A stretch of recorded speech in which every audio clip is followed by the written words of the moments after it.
Hello all, सगळ्यांचं स्वागत आहे आपल्या ड्रीम MPSC या यूट्यूब चॅनलवरती. तर आज आपण हे जे आपलं एक्सप्लेनेशनचं पुस्तक आहे पाहतनुरे सरांचं, तर यामधील इकॉनॉमिक्सचा चॅप्टर क्रमांक 1 ज्यामध्ये 13 प्रश्न आहेत ते पाहणार आहोत. तर पेज नंबर 534 वरती हे 13 प्रश्न आपल्याला दिसतात. आपण आता रोज एक चॅप्टर याच्यामधला कव्हर करणार आहोत. तर पहा, पहिला प्रश्न आहे, पहा, खालील विधाने विचारात घ्या. कंबाईन बीला आलेला प्रश्न आहे 4 जानेवारी 2026चा. 2021-22 मध्ये भारताचे अन्नधान्य उत्पादन 315.7 दशलक्ष टन विक्रमी पातळीवर पोहोचले. भारताची ज्वारी वगळता तृणधान्याची उत्पादकता इथिओपियापेक्षा जास्त होती. वरीलपैकी कोणती विधाने योग्य आहेत? तर आन्सर आहे, पहा, फक्त अयोग्य आहे. आता हे जे एक्सप्लेनेशन दिलेलं आहे तर आर्थिक पाहणी अहवाल जो आहे 25-26चा त्यानुसार आहे. अर्थशास्त्र असा विषय आहे ज्यामध्ये आपल्याला करंटची आकडेवारी माहिती पाहिजे आणि ज्या टॉपिकवरती मग आपल्याला प्रश्न निघतात किंवा दिसतात आयोगाने विचारलेले, तर ते टॉपिक आपण तिथे करणं आवश्यक आहे. तर आर्थिक पाहणी अहवालमध्ये आकडेवारी दिलेली आहे. आता इथे कधीची विचारली आहे, पहा, प्रश्न आहे 2026चा, आकडेवारी विचारलेली आहे 21-22ची. तर आपल्याला 21-22 पर्यंतची आकडेवारी इथे पाहणं गरजेचं ठरतं. तर पहा, 2020-21मध्ये 310.74 दशलक्ष टनमध्ये दिलेलं आहे अन्नधान्य उत्पादन. 21-22 315.616, 22-23 329.687, 23-24 332.298 आणि 2024-25मध्ये 357.732. यापैकी विधान ब चुकीचं आहे, कारण भारताची जी उत्पादकता आहे, भारतात क्षेत्र व उत्पादन जास्त आहे, परंतु जी उत्पादकता आहे ती कशी आहे? कमी आहे. म्हणजे क्षेत्र जास्त आहे पण उत्पादकता त्याची कमी आहे. भारतात 2010-11 या वर्षाचे एकूण अन्नधान्य उत्पादन 241.56 दशलक्ष टन होते आणि यावर सुद्धा 2012मध्ये राज्यसेवेमध्ये मेन्सला क्वेश्चन आलेला आहे. अन्नधान्य उत्पादनात 25-26मध्ये आता यामध्ये काय दिलेले आहे आकडेवारी? उत्तर प्रदेश 13.57%, त्यानंतर MP, पंजाब आणि पश्चिम बंगाल. क्षेत्रामध्ये राजस्थान 1 नंबरवर आहे, त्यानंतर UP आणि नंतर MP. एकूण डाळीच्या उत्पादनामध्ये तेलबिया, तांदूळ, गहू, इथे खाली गहूचं असं आपल्याला इथे त्यांनी पूर्ण आकडेवारी दिलेली आहे. तर ही आपण एकदा रीड करून घेणं आवश्यक आहे. आता समजा मग यामध्ये तेलबियामध्ये महाराष्ट्र इथे नाव आपल्याला दिसतंय, तर महाराष्ट्रामध्ये 25.42% असं आपल्याला इथे आकडेवारी दिसते उत्पादनामध्ये. तर 25-26च्या आकडेवारीमध्ये ते आपण तिथे नोट डाऊन करणं गरजेचं आहे.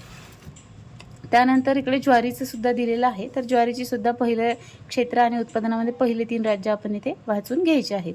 भारत सरकारच्या प्रस्तावानुसार 2023 हे UN आंतरराष्ट्रीय भरड धान्य, यालाच श्री धान्य असं सुद्धा म्हटलं जातं, भरड धान्याला, तर मार्च 2021 रोजी घोषित केलं होतं. कृषी क्षेत्रावर कोविड-19चा कोणताही परिणाम झालेला नव्हता. आपल्याला माहिती आहे कोविडमध्ये फक्त शेती क्षेत्र जे आहे ते व्यवस्थित चालू होतं. आंतरराष्ट्रीय नाणेनिधी IMFच्या 2024मध्ये नमूद केलेल्या माहितीनुसार जगातील सर्वोच्च 5 मोठ्या अर्थव्यवस्था, सर्वात श्रीमंत देशांचा योग्य क्रम लावा. उत्तर आहे 4, अमेरिका, चीन, जर्मनी, जपान आणि 5th नंबरवर आहे आपला इंडिया. IMFच्या 2024च्या आकडेवारीने प्रसिद्ध केलेल्या 5 मोठ्या अर्थव्यवस्था कुठल्या आहेत? अमेरिका, चीन, जर्मनी, जपान आणि भारत. IMFच्या ऑक्टोबर 2025मध्ये प्रकाशित केलेल्या आकडेवारीनुसार जगातील 5 सर्वात मोठ्या अर्थव्यवस्था $1 ट्रिलियन, तर अमेरिका, चीन, जर्मनी, भारत आणि जपान. $1 ट्रिलियन जर पाहिलं तर आपला क्रमांक 4था लागतो आणि सरळ आकडेवारीनुसार जर का पाहिलं तर तसा आपला 2024च्या आकडेवारीनुसार पाहिलं तर आपला भारत हा 5व्या क्रमांकावरती येतो. म्हणजे आपण जपानला मागे टाकून आता 4थ्या क्रमांकावरती आलेलो आहे. तर या सोर्समधून ती माहिती दिलेली आहे आपल्याला IMFच्या वर्ल्ड इकॉनॉमिक आउटलुकमधून. त्यानंतरचा प्रश्न आहे 1950 ते 51 आणि 2013-14 या काळात भारतातील स्थूल राष्ट्रीय उत्पादनातील द्वितीय क्षेत्राचा हिस्सा रिकामी जागा टक्क्यांनी वाढला आहे. तर उत्तर आहे 16.6 ते 26.2. आता आपल्याला यामध्ये जेव्हा प्रश्न विचारले जातात आकडेवारीवरती, तेव्हा आपल्याला 2050-51 किंवा 10-11 अशा आकडेवारीवरती जास्त आयोगाचा भर असतो. 23-24मध्ये आता हे प्रश्न 20चा आहे, पहा, कंबाईन 2020चा आहे. तर यांनी 13-14 आणि 50-51 असं विचारलेलं आहे. मग आता जसा जसा प्रश्न पुढच्या इयरचा येईल तर मग ही आकडेवारी विचारणार नाही, ते लेटेस्टची विचारेल. तर मग आपल्याला तिथे लेटेस्टची आकडेवारी करणं गरजेचं आहे, जी या पुस्तकामध्ये इथे आपल्याला दिलेली दिसते. 50-51 आहे, 90-91, 2010, 11-12, 12-13 आणि 13-14ची आकडेवारी आपल्याला इथे दिसते. तर हा जो काही कल आहे तो लक्षात ठेवायचा आहे. 2011-12 ते 2024-25 PE स्थिर किमतीला स्थूल देशांतर्गत मूल्यवृद्धीवर GVA मधील हिस्सा बेस इयर 2011-12 नुसार आहे. 11-12 हे बेस इयर होतं. बेस इयर म्हणजे काय वगैरे या सगळ्या गोष्टी आपण चॅनलवरती इकॉनॉमिक्सच्या व्हिडिओमध्ये घेतलेल्या आहेत. Percentage share of gross value added at constant price by different economic sources 2011-12 to 2011-12 to 24-25 PE base year 2011-12 आणि यामध्ये जी ही आकडेवारी दिलेली आहे तर ही एकदा जस्ट रीड करून घ्यायची. आता आपल्याला कसं असतं इकॉनॉमिक्सच्या विषयामध्ये खूप सारी आकडेवारी दिसते, मग ती आकडेवारी आपल्याला लक्षात राहत नाही. मग जनरली समजा GDPशी रिलेटेड आकडेवारी असेल किंवा ज्यामध्ये महाराष्ट्राचा काहीतरी सहभाग असेल किंवा ती आकडेवारी लेटेस्टची असेल 2024ची वगैरे किंवा मागची, त्यावरती आयोगाने प्रश्न विचारलेला असेल, मग तीच नेमकी आकडेवारी आपण इथे वाचायची. खूप जास्त जर का वाचत बसलो तर ते लक्षात राहत नाही. त्यानंतर पहा इथं नवीन आधारभूत वर्ष जे दिलेलं आहे 22-23 नुसार करंट प्राईसला GVA मधील कृषी उद्योग आणि सेवा क्षेत्राचा हिस्सा. मग आता ही समजा करंटची माहिती आहे तर ही आपल्याला इथे माहीत असणं आवश्यक आहे. 24-25 म्हणजे कृषी क्षेत्र 21%, उद्योग 25% आणि सेवा क्षेत्र 52%. मग कोणत्या क्षेत्राचा जास्त हिस्सा आहे तर इथे सेवा क्षेत्राचा. त्यानंतर महाराष्ट्र आर्थिक पाहणी अहवालामध्ये सुद्धा दिलेलं आहे आपल्याला, तर हे किती आहे 11%, कृषी उद्योग 25% आणि सेवा क्षेत्र 63%. 50-51 ते 12-13 या काळात स्थूल देशांतर्गत उत्पन्नामध्ये शेती क्षेत्राचा वाटा ही घटती, म्हणजे आता शेती क्षेत्राचा वाटा घटतोय. आता असे प्रश्न जे असतात त्याचं आपल्याला उत्तर माहिती जरी नसलं तरी सुद्धा आपण एक अंदाजाने लिहू शकतो की वाढतोय का शेती क्षेत्राचा, तर नाही, शेतीकडे कोणीही जायला पाहत नाही. स्थिर एक वेळेस आपल्याला वाटू शकतो, तटस्थ तर उत्तर द्यायचंच नाही. तर मग आपल्याला आता इथे लक्षात येतं की स्थिरपेक्षा घटत असेल बा. आपल्याला जर काही आकडेवारी लक्षात आली तर 13 होता 11 झाला, 21 होता 21.5 होता, इथे थोडासा वाढलेला दिसतोय, परंतु 22 होता 21 म्हणजे थोडा कमीच झालाय. 22 वरून इथे आपण 21 वरती आलोय म्हणजे तो घटतच आहे. त्यानंतर पहा 50-51 ते 13-14 मध्ये क्षेत्रीय स्थिती कशी आहे ते पाहू. GDPतील प्रमाण दिलेलं आहे कृषी क्षेत्राचं. तर 50-51 53% वर्ष दिलेलं आहे. त्यानंतर 16.6% आणि 30% हा कृषी क्षेत्राचा. 90-91 मध्ये 29%, 27% आणि 42%. 2013-12 मध्ये 13%, 26% आणि 59%. आर्थिक सुधारणामुळे हे वर्ष लक्षात ठेवणे गरजेचे आहे. कृषी क्षेत्राचा 50-51 मधील GDPतील 50% पेक्षा जास्त वाटा होता. 2013 मध्ये तो 13.9% झालेला आहे. हा एक भारताच्या विकासाचं लक्षणही आहे. म्हणजे कृषी क्षेत्रावरचे अवलंबित्व कमी होणे म्हणजे औद्योगिक क्षेत्राकडे आपण जर का वळत असू तर ते एक विकासाकडे आपण चाललोय असंही ते म्हटलं जातं. कितपत खरं आहे ते देव जाणो. सेवा क्षेत्राचा वाटा 50-51 पासून आत्तापर्यंत झपाट्याने वाढत आहे. भारताच्या विकासाचे लक्षण आहे. सेवा क्षेत्राचा वाढा वाढतोय म्हणजेच ते विकासाचे एक लक्षण आहे असं आर्थिकदृष्ट्या म्हटलं जातं. हे आता कृषीवर आधारित आपल्या देशामध्ये लोकसंख्या अधिक आहे त्यामुळे हे कितपत, आता आपण ही सगळी शेतकरी मंडळीच आहोत तर ते कितपत योग्य आहे ते आता आयोगाचे किंवा हे जे काही आकडेवारी असतात यांचे जे काही कॅल्क्युलेशन्स आहेत हे काही भारताच्या दृष्टिकोनातून नसतात, त्यामुळे मग ते तसे विकासाचे आयाम दिलेले असतात. कृषी क्षेत्राबाबत कृषी संलग्न क्षेत्राचा राष्ट्रीय सकल उत्पन्नातील वाटा हा वेगाने वाढणारी अर्थव्यवस्था याच्याशी सुसंगत आहे. भारतात कृषी क्षेत्राच्या GDPतील 0.3 भाग कृषी संशोधनावर खर्च केला जातो, मात्र अमेरिकेमध्ये हा खर्च जो आहे तो 4% केला जातो. लक्षात घ्या, संशोधनावरती खर्च म्हणतात. भारतात कृषी क्षेत्रावर अवलंबून असणाऱ्यांचे प्रमाण असे 50% आसपास आहेत. रोजगारात कृषीचे प्रमाण हे 50 मध्ये 70% होते, आता 54.6% आहे. तुम्हालाही माहिती आहे मजूर भेटत नाहीत शेतीत कामासाठी आणि भेटत आहेत तर काहीच्या काही अव्वाच्या सव्वा मजुरी तिथे मागतात. ओके, नेक्स्ट क्वेश्चन पाहू. 2011च्या जनगणनेनुसार एकूण कामगार दलामध्ये शेतमजुरांचे प्रमाण किती आहे तर 54.6%. कृषी अर्थव्यवस्थेतील प्रभाव दोन प्रकारे. 50-51 GDPतील कृषी क्षेत्राचा टक्का आहे तो 53.1%. कामगार लोकसंख्या होती तेव्हा 70%. आता वाटा झाला आहे 16% आणि कामगार लोकसंख्या आहे म्हणजे 14-15 मध्ये तर आता झालेला आहे तो 46.1%. आता हाही प्रश्न 2016चा आहे म्हणून ती तिथे आकडेवारी विचारलेली आपल्याला दिसते किंवा दाखवलेली दिसते. ज्या क्षेत्रातून 16.11% उत्पन्न मिळते त्या क्षेत्रात 46% लोक काम करतात. म्हणजे उत्पन्न इतकं आहे GDPमध्ये आणि लोक काम किती करतात 46%. So there is no balance. जनगणना वर्ष दिलेले आहेत आणि एकूण लोकसंख्या, कृषी कामगार किती आहेत आणि कृषी कामगारांचे प्रमाण इथं दिलेले आहे, दशलक्षच्या प्रमाणात इथं दिलेलं आहे. सो एकदा जस्ट रीड करून घ्या. जपानमध्ये प्राथमिक क्षेत्रांतर्गत मासेमारी हा प्रमुख आर्थिक उपक्रम आहे. भारताला विस्तीर्ण समुद्रकिनारा लाभलेला आहे, परंतु मत्स्य व्यवसायातून मिळणारे उत्पादन मात्र काहीसे कमीच आहे. या क्षेत्राच्या मर्यादित वृद्धीची कोणती दोन कारणे आहेत? तर कारणे कुठलेली आहेत पहा. बी आणि डी उत्तर आपल्याला दिलं आहे. मास्यांकरिता स्वदेशातील मर्यादित मागणी आणि मासे पकडण्याची पारंपरिक पद्धती. आता याचंही आपण अंदाजाने उत्तर देऊ शकतो की मागणी कमीच असेल आणि त्याची पारंपरिक पद्धती वापरल्यामुळे कमी प्रमाणात इथं आपण मासेमारी करू शकत असू. सेवा क्षेत्राचा संथ वृद्धी दर आपल्याला माहिती आहे, तर वृद्धी दर वाढतोय, तर मग हे उत्तर कसं असेल? व्यापार, वाहतूक आणि संदेशवहन इत्यादींचा संत, याचा काय संबंध आहे सांगा? संदेशवहन, वाहतूक याचा जरी असेल थोडाफार संबंध समजा मास्यांच्या निर्यातीमध्ये, परंतु एकदम एक्झॅक्ट ते उत्तर नाही आहे, म्हणजे तसा ऑप्शन नाही आहे खाली, त्यामुळे मग हे दोन त्याच्या बाबतीत आपल्याला जास्त समर्पक वाटतात. सेवा क्षेत्राचा वृद्धी दर हा मोठ्या प्रमाणामध्ये संथ नाही, आत्ताच पाहिलं. व्यापार, वाहतूक आणि संदेशन इत्यादीचा वृद्धी दर सुद्धा बऱ्यापैकी आहे, म्हणजे नाहीच आहे तो, म्हणजे त्यामुळे इथे निगेटिव्ह आहे, तर ते घ्यायचं नाही. ओके.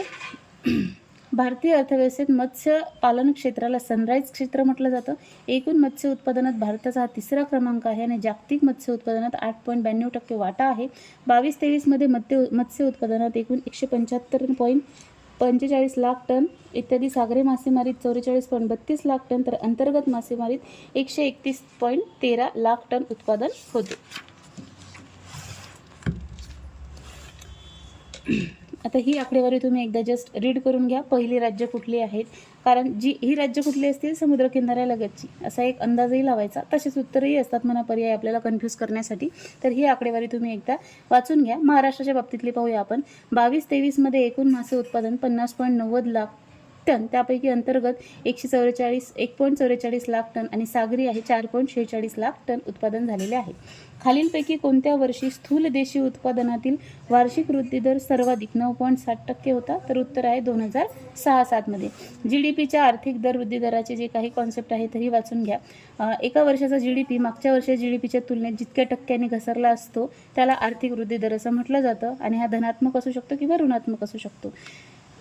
खालील वर्षात सलग 3 वर्ष आर्थिक वृद्धी दर 9% पेक्षा अधिक होता, तर इथे दिलेले आहे 9.7% हा सर्वाधिक वृद्धी दर होता 2006-07 मध्ये. तर असं जे सर्वाधिक असतं किंवा सर्वात कमी असतं तर ते आपल्याला इथे विचारलं जातं. तर इथे ही माहिती दिलेली आहे, ती एकदा तो जस्ट आपल्याला रीड करून घ्यायची आहे. 2008-09 वर्षात सेवा क्षेत्राचा टक्का हा 9.8% होता आणि 21-22 मध्ये 9.9% होता. जसजशी भारतीय अर्थव्यवस्था विकसित होत आहे तसतसा शेतीचा स्थूल देशांतर्गत उत्पन्नातील वाटा कमी होत आहे. आत्ताच पाहिला आपण, तो केवळ 14.1%वर आला आहे. असे असले तरी देशाच्या अर्थव्यवस्थेत शेती महत्त्वाची आहे. भारतीय अर्थव्यवस्थेचं आता याचा आन्सर पाहूया आपण डायरेक्ट. शेती क्षेत्र 50%हून अधिक लोकांना थेट रोजगार देते. म्हणजे आता जरी वाटा कमी होते, पण आता जसं आपण बोललो की शेती ही महत्त्वाची आहे, कारण 50%पेक्षा जास्त लोक त्याच्यावरती अवलंबून आहेत आणि तितक्या लोकांना शेती क्षेत्र हे रोजगार देत आहे, ग्रामीण भागात असो किंवा इतर कुठल्याही भागामध्ये असो. आता आपण कृषी क्षेत्राचे GDPतील प्रमाण कमी झाले असले तरी 50%हून अधिक लोकांना रोजगार मिळतो, म्हणून ते महत्त्वाचे आहे. वरील वाक्ये भारताच्या कृषी व्यवस्थेची वैशिष्ट्ये सांगणारे बरोबर विधाने आहेत, परंतु मात्र कृषी क्षेत्राचे GDPतील प्रमाण कमी असले तरी त्याचे महत्त्व अधिक काय, याचं कारण विचारलं आहे, म्हणून आपल्याला इथे ऑप्शन क्रमांक 4. आणि हीच या पुस्तकाची विशेषता आहे की आपल्याला का ते उत्तर येतं ते सुद्धा दिलेलं असतं. नेक्स्ट क्वेश्चन आहे, देशात बचतीचे प्रमाण कमी होत आहे कारण बचतीवर मिळणारा व्याजदर काय आहे, कमी आहे. आता अनेक आहेत कारणं, परंतु यामध्ये दिलेल्यापैकी हे एकच आहे. रोजगारात वाढ होते का? अजिबात नाही. विदेशी गुंतवणूक वाढत आहे का? काय संबंध आहे? बचतीवर मिळणारा व्याजदर कमी आहे म्हणून लोक बचत करायला पाहत नाही. भांडवल निर्मितीचा दर कमी राहतो, रोजगार दर कमी राहतो, त्याचा परिणाम म्हणजे कमी राष्ट्रीय उत्पन्न आणि कमी दरोडे उत्पन्नात होतो, त्यामुळे बचत कमी होते. भारतात कित्येक वर्ष झाले न्यून विकासाच्या दुष्टचक्रात सापडलेला आहे. बचतीवर मिळणारा व्याजदर कमी, त्यामुळे बचत दर कमी, त्यामुळे गुंतवणूक कमी, त्यामुळे भांडवल दर कमी, उद्योगाचं प्रमाण कमी, रोजगार दर कमी आणि त्यामुळेच परिणामी राष्ट्रीय उत्पन्नसुद्धा कमी. भारताचे बचतीचे प्रमाण कमी आहे कारण बचतीवर मिळणारा व्याजदर कमी आहे. भांडवल हे लाजरे आहे असं म्हटलं जातं. गुंतवणुकीचा धोका, कमी नफा मिळतो आणि गुंतवणूक केलेले जे काही आपलाच पैसा असतो, आपण गुंतवणूक जर केला, बँक एका वेळी आपल्याला देत नाही कारण बँकेने ते इतर लोकांनी दिलेले असतात, त्यामुळे मग आपल्याला ते मिळत नाही वेळेवरती आणि म्हणून लोक मग बचत करायला त्यांना असं वाटतं की अशा पैसा जो आहे तो स्वतःजवळ असला तर आपण सहज वापरू शकतो, तर मग हे लोक बचत करायला बघत नाहीत. भारत सरकारने स्वीकारलेल्या समग्र आर्थिक स्थिरीकरण कार्यक्रमामध्ये पुढील घटकांचा समावेश होतो. भाववाढ नियंत्रण, वित्तीय समावेशन, व्यवहारतोल स्थितीत सुधारणा. भारतात बचतीचा सर्वात महत्त्वाचा स्रोत म्हणजे घरगुती बचत. लोक काय करतात, घरातच तांदूळाच्या डब्यात, गव्हाच्या डब्यात वगैरे पैसे ठेवत राहतात आणि कुणीही अशी आर्थिक गुंतवणूक करायला पाहत नाही. तेच कारण आहेत, कारण की लवकर पैसा मिळत नाही, नफा कमी मिळतो आणि गुंतवणुकीमध्ये लोकांना धोकासुद्धा वाटतो. विश्वास तिथं बँकांवरती राहिलेला नाही आहे. नेक्स्ट क्वेश्चन आहे पहा. 8-9 वर्षाची तुलना केली असता 12-13 साली भारतात 2004-5च्या किमतीवर आधारित वास्तव स्थूल देशांतर्गत उत्पादनातील विविध क्षेत्रांच्या वाट्यातील प्रवृत्ती कल खालीलप्रमाणे दिसून येतो. कृषी क्षेत्राच्या वाट्यात घट झालेली आहे आणि सेवा क्षेत्राच्या वाट्यात वाढ झालेली आहे. उद्योगामध्ये वाढ झाली आहे का, तर नाही. आताच पाहिलं आपण, आकडेवारी जस्ट रीड करून घ्यायची. सन 2011-12मध्ये स्थूल देशांतर्गत उत्पादनातील सेवा क्षेत्राचा हिस्सा 59% एवढा होता. दळणवळण, व्यावसायिक सेवा आणि वित्त यात उच्च वृद्धिदर आढळून आला आहे. दोन्ही उदाहरणं बरोबर आहेत, आपण आत्ताच पाहिलं. ओके. एकूण स्थूल देशांतर्गत घरेलू उत्पादनात शेती क्षेत्राचा सहभाग 1900-2000 किमतीवर टक्केवारीच्या स्वरूपात 1950-51च्या 56.5 पासून 2012-13च्या 13.6% पर्यंत घसरला आहे. यात शेतीच्या व्याख्येत काय सम्मिलित होते, तर यामध्ये एकही पर्याय योग्य नाही आहे. केवळ शेती, शेती व मत्स्य व्यवसाय, शेती व फक्त वने, असं काही त्याच्यामध्ये. आता आपल्याला कधी असा मोठा प्रश्न दिसला आणि त्यात जर अशी आकडेवारी दिसली तर आपल्याला तिथेच भीती वाटते, परंतु घाबरायचं नाही. प्रश्नांचे पर्याय पाहायचे, पर्यायावरून अनेकदा उत्तराचा आपल्याला तिथे अंदाज येतो. कृषी, वनिकी, मासेमारी या तीनही घटकांचा समावेश त्यामध्ये होतो. म्हणजे फक्त कृषी आणि वन नाही, कृषी आणि मत्स्य व्यवसाय नाही, केवळ शेती नाही, तर त्यामध्ये कृषी पण येते, वन पण येते आणि मासेमारीसुद्धा येते. 50-51 पासून आतापर्यंत मत्स्य व्यवसाय या स्तरावर राहून कृषी वनी क्षेत्रात झपाट्याने घट झालेली आहे. मत्स्य शेती, वन उत्पादन आणि कृषी म्हणून प्रमाण आपल्याला 2011-12च्या बेस इयरनुसार इथं वाढलेलं दिसतंय, म्हणजे इथे प्रमाण वाढलेलं दिसतंय. 1950-51 ते 2010-11 या कालावधीत प्राथमिक क्षेत्राचा स्थूल राष्ट्रीय उत्पादनातील वाटा कोणत्या प्रमाणात घटलेला आहे, तर 55.4 ते 14.3 अशी इथं आकडेवारी दिली आणि आपण याचं आधीच पाहिलेलं आहे. तर काही महत्त्वाची माहिती यामध्ये दिलेली आहे, तर ती आपल्याला वाचून घ्यायची आहे, महत्त्वाची आहे. पाहूया आपण पटकन. भारतात दरडोई उत्पादनाचा कमी स्तर आहे व त्याच्या वाढीचा दर कमी आहे. 50-51 ते 80 पर्यंत GDP वाढीचा दर 3.5%च्या आसपास होता, तर दरडोई उत्पन्नाच्या वाढीचा दर 1.3% होता. यालाच हिंदी वृद्धी दर असे म्हणतात, हिनवलं जातं असं म्हणून. तर जिनी कोएफिशियंट, गिनी गुणांक, याची आपण डिटेलमध्ये व्हिडिओ घेतलेला आहे, तर तो तुम्ही पहा. HDR 2020 नुसार 10 ते 18 37.8%, 5 ते 13 2010 पेक्षा 2010-18 मध्ये भारतातील उत्पादनात असमानता वाढली, कारण गिनी निर्देशांक 33.6 वरून 37.8 वरती गेलेला आहे. भारतात उत्पन्न विषमतेची कारणे: मालमत्तेची खाजगी मालकी, वारसा हक्क कायदा, कर चुकवेगिरी, समांतर अर्थव्यवस्था. भारतात अर्थव्यवस्थेची वैशिष्ट्ये: उपलब्ध तंत्रज्ञानाचा दर्जा कमी, मानवी संसाधनाचा निकृष्ट दर्जा, पायाभूत सुविधांची कमतरता, बचतीचा दर कमी, भांडवल निर्मितीचा दर कमी, आर्थिक विषमता, मोठ्या प्रमाणात गरिबी व बेरोजगारी, लोकसंख्या विस्फोट. जॉन फ्रीडमन, अर्थव्यवस्थेच्या मूळ रचनेत बदल न होता तिच्या एका क्षेत्रात झालेला विस्तार म्हणजे आर्थिक वृद्धी होय. General theory of employment, interest and money, क्रांतिकारी पुस्तक आहे, जॉन मेनार्ड केन्स यांचं. महाराष्ट्र 1983-84 मध्ये डॉक्टर V. म. दांडेकर यांच्या अध्यक्षतेखाली प्रादेशिक असमतोलावर सत्यशोधन समिती नियुक्त केली. अर्थव्यवस्थेत सार्वजनिक क्षेत्रावर लक्ष कमी करून खाजगी क्षेत्राचा विकास करणे यावर सर्वप्रथम राजीव गांधी यांनी भर दिला. संतुलित वृद्धिदराचा उद्देश उत्पन्नाचा वृद्धिदर, उत्पादन वृद्धिदर आणि नैसर्गिक साधन संपत्तीचा वृद्धिदर यांच्यातील समानता. संतुलित वृद्धी दरानुसार अर्थव्यवस्थेतील सर्व क्षेत्रात संतुलनाची गरज आहे. शुम्पीटर यांच्या मते विकास म्हणजे स्थितीतील स्थितीत खंडित व उत्स्फूर्त बदल होय, तर वृद्धी म्हणजे क्रमशः व स्थिर दीर्घकालीन बदल हा हळूवार बचत या लोकसंख्येच्या वाढीमुळे होतो. प्राध्यापक लेविस यांच्या मते आर्थिक विकास म्हणजे दरडोई उत्पन्नात वाढ होणे, लोकसंख्येचा दबाव, अनुत्पादक धारण क्षेत्र, अपुऱ्या सिंचन सुविधा व ही भारतीय शेतीच्या कमी उत्पादकतेची कारणे आहेत. आर्थर लुईस यांच्या मते नैसर्गिक संसाधने आर्थिक विकास एकमेकावर अवलंबून असतो. पंडित जवाहरलाल नेहरू यांनी मिश्र अर्थव्यवस्था पुरस्कार केला, तर प्रगत औद्योगिक समाजातील ठळक वैशिष्ट्य म्हणजे पुरेशी सामाजिक सुरक्षितता होय.